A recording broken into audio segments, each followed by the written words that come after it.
de dirigeants ce matin, je reçois Charles Dolizzi, qui est le PDG de la start-up Pledzi. Bonjour Charles. Bonjour.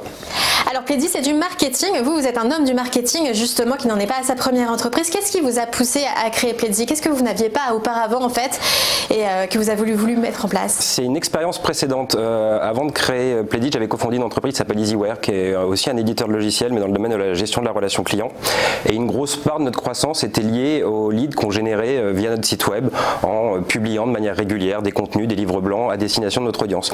Et donc très rapidement, on s'est retrouvé finalement envahi d'un trop nombreux de leads, et un de nos enjeux, c'était d'être capable d'identifier quels étaient les leads qui avaient le plus fort finalement potentiel commercial à court ou moyen terme. Et donc on a essayé de se doter d'un outil. À l'époque, il y avait des outils américains sur le marché, et ces outils avaient une proposition de valeur super intéressante. En revanche, nous dans l'équipe marketing, il y avait 4 personnes, et on n'avait pas les moyens humains pour déployer et tirer parti finalement de cette solution. Et donc on s'est dit, ok, on n'y arrivera pas, donc on a arrêté le projet. En revanche, on est parti sur un autre projet qui était la création de Pledzi. Alors des moyens humains, mais j'imagine aussi des moyens techniques avec une plateforme, des algorithmes. C'est surtout des moyens humains, parce que quand on met en place une démarche d'inbound marketing, le principe, ça va être de collecter les coordonnées de personnes sur votre site web, en échange par exemple du téléchargement d'un livre blanc ou de l'inscription à un événement. Et ensuite, il va falloir les accompagner, ces gens-là, parce que c'est des gens qui ne vont pas forcément avoir un projet tout de suite, et donc il va falloir leur proposer du contenu pour leur permettre d'évoluer sur le cycle d'achat. Et donc on construit à ce moment-là des scénarios de marketing automation, dont l'objectif justement est de faire évoluer la maturité du prospect. Et c'est la construction de ces scénarios qui est quelque chose qui est très consommateur de temps, parce qu'on produit de manière régulière du contenu, donc il faut les mettre à jour, optimiser ce qui ne fonctionne pas bien, et c'est plutôt des moyens humains sur cette partie-là qui avait été un frein. Et alors qu'est-ce que ça intéresse? Qui sont vos clients aujourd'hui concrètement? On se concentre aujourd'hui uniquement sur les clients B2B, parce que ce sont des gens qui ont un cycle de vente long avec généralement plusieurs interlocuteurs. Ce sont des entreprises qui ont une forte volonté de croissance, qui généralement interviennent dans des univers concurrentiels assez denses, et qui ont une volonté finalement, qui ont une difficulté à adresser de manière directe leurs clients potentiels. Dans une démarche d'inbound, l'idée c'est de susciter l'intérêt de ces futurs prospects plutôt que d'aller les chasser.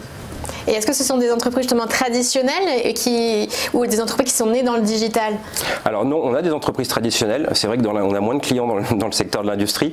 En revanche, il y a 3 secteurs qui sont plus largement représentés parmi nos clients. Ce sont tout ce qui est service aux entreprises, tout ce qui est conseil et tout ce qui est édition de logiciels. Édition de logiciels, ça paraît assez naturel parce qu'effectivement, c'est plutôt des entreprises qui ont de la facilité à se digitaliser.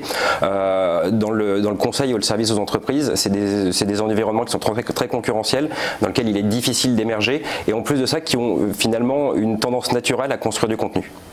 Et alors, vous avez une plateforme chez Pledzi, vous vous décrivez d'ailleurs sur votre site un peu comme des super-héros. Alors pourquoi cette référence? Alors, on se considère comme des... Alors, je ne sais pas si on se considère comme des super-héros, mais en tout cas, la référence, elle est liée au fait qu'on va faire économiser beaucoup de temps à nos clients. Une de nos spécificités, c'est qu'on va être capable d'analyser le parcours d'un visiteur sur votre site web. Et en fonction des articles de blog qu'il va consulter, en fonction des livres blancs qu'il va télécharger, on va dresser un profil. Et on va être capable de dire, ça, c'est quelqu'un qui est intéressé par telle thématique chez vous, par tel produit, et qui est à telle étape du cycle d'achat. Et donc ça se fait de manière complètement automatique, et en fonction de ça, on a développé des algorithmes qui vont être capables de déterminer quelle est la meilleure interaction à avoir avec ce prospect ensuite. Par exemple, on va lui proposer de lire tel article de blog parce que ça correspond exactement au problème qu'il souhaite résoudre à ce moment-là. Et alors justement, est-ce que vous avez des concurrents dans cette... Alors on a des concurrents essentiellement américains, c'est comme souvent finalement dans le soft. Donc on a un concurrent en particulier qui est justement une société qui s'appelle HubSpot, mais finalement on arrive à tirer assez bien notre épingle du jeu. Et quelles sont les spécificités du B2B dans le digital? Comment on communique et comment justement aussi on se vend? Alors dans le B2B, une des particularités, particulièrement dans le B2B, ça va être finalement d'éduquer ses cibles. Généralement, typiquement dans notre cas, on va avoir quelqu'un qui va arriver sur notre site, qui va se poser des questions sur la meilleure manière pour générer plus de leads que ce qu'il ne fait aujourd'hui. Et donc notre rôle, en tout cas le rôle de l'équipe marketing, ça va être d'apporter des clés à ces gens-là pour leur permettre d'avancer dans leur réflexion. Quand on fait du marketing en B2B, on parle beaucoup moins de soi finalement que des problèmes que souhaitent résoudre leur cible. L'objectif, c'est un petit peu de donner avant de recevoir, c'est-à-dire C'est-à-dire qu'en travaillant sur ces articles de blog, par exemple sur notre site, on met à disposition de nos visiteurs tout un ensemble de kits pour construire un planning éditorial, pour construire un budget. Et en faisant ça, on apporte de la valeur à des gens qui seront peut-être clients un jour. Et en plus de ça, on construit notre légitimité parce que ça nous permet de démontrer qu'on a une expertise particulière sur ce sujet qui est le marketing et l'inbound marketing. Et quels sont les objectifs concrets après des directeurs marketing qui vous utilisent et comment est-ce qu'ils peuvent s'apercevoir des résultats Alors, on mesure finalement le ROI de l'utilisation d'une solution comme Pledzi sur deux axes. Le premier, ça va être l'efficacité opérationnelle parce que quand par exemple, une entreprise qui anime un blog, elle va avoir besoin de relayer ses articles sur les réseaux sociaux, elle va avoir besoin de publier très rapidement et simplement une nouvelle landing page pour une campagne LinkedIn Ads qu'elle va vouloir mettre en place. Donc il y a une dimension finalement très opérationnelle. Et ensuite, le juge de paix finalement, c'est le nombre de clients qu'on a en fin d'année. Nos utilisateurs, leur principal enjeu, c'est de générer plus de leads pour les équipes commerciales. À titre d'exemple, nous chez Pledzi, on a comme objectif que 60% des leads qui sont traités par les commerciaux soient issus de nos campagnes d'inbound marketing. Et donc par conséquent d'ailleurs, une part du salaire des responsables marketing qui adoptent ce type de stratégie généralement est liée au volume d'affaires qu'ils génèrent pour les commerciaux. Et alors justement, comment s'est transformé le marketing ces dernières années?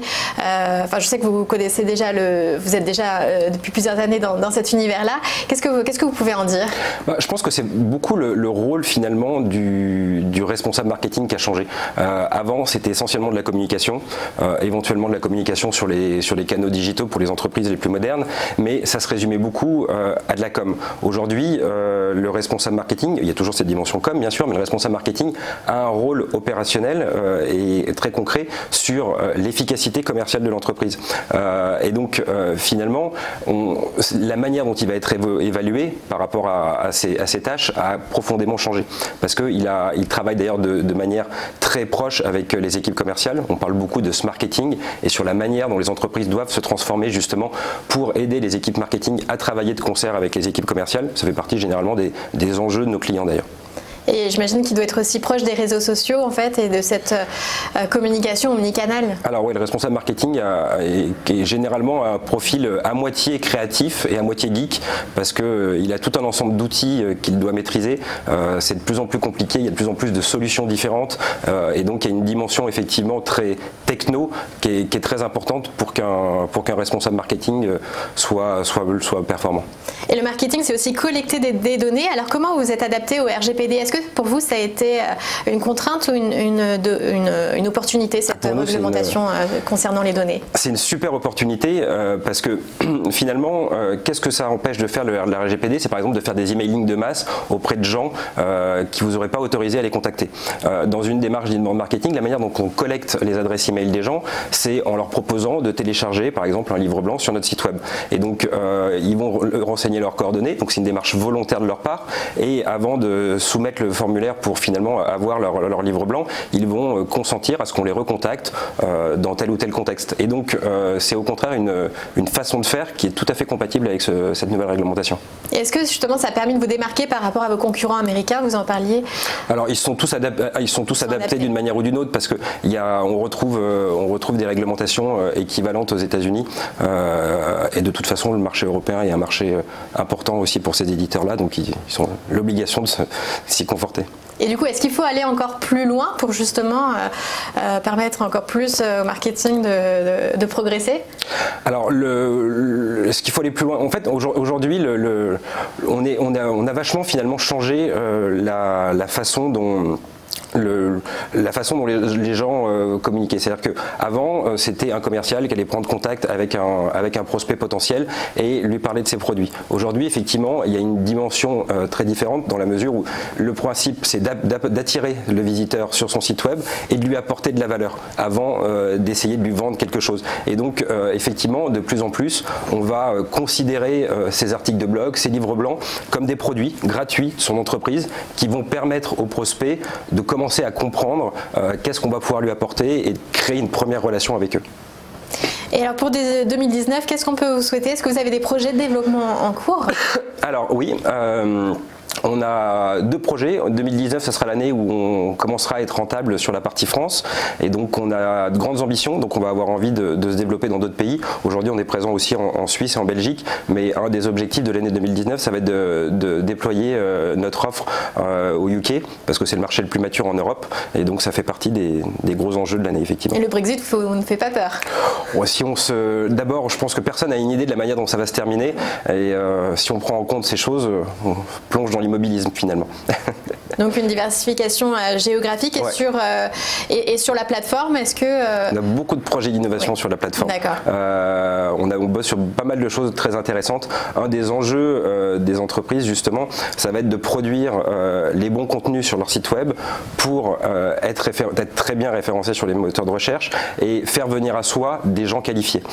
Et ça fait partie des grosses difficultés généralement de nos clients, parce que la question qui se pose toujours, c'est quels sont les sujets que je dois traiter? Si je traite de tels sujets, quels résultats je peux espérer obtenir? Et on est en train de travailler justement sur des modules qui devraient permettre de craquer cette problématique.